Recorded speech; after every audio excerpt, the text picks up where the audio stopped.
মানুষ, আমাদের এখনকার খেলা অরেঞ্জ জুস বনাম সন্দেশ।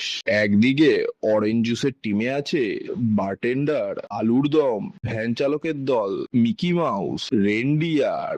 এছাড়াও আছে জঙ্গল, গ্রেভ অব দ্য ফায়ারফ্লাইজ, মলম, ববি দেওল এবং কাকের পোলা। অন্যদিকে সন্দেশের গোলকিপিং এ আছে নড়া। ডিফেন্সে রয়েছে লিঙ্গি খাওয়া বাইকার, লিঙ্কডিন এবং হায়। এছাড়াও রয়েছে বজ্রবিদ্যুৎ, গুডমুন্ডের ছেলে, আওয়ারা, নাইট্রোজেন এবং বথার্ড এবং স্ট্রাইকে রয়েছে তালিবান আর্টেটার শিষ্য এবং ঈশ্বর মানুষ। আমরা দেখতে পেলাম কমলালেবু সিজন চলে যাওয়ার পরেও অরেঞ্জ জুস খুব ভালো ফর্মে আছে এবং অফ সিজন থাকার পরেও তারা সন্দেশকে বলে গোল দিয়ে টুকি চিবিয়ে খেয়ে নিল। শুভরাত্রি।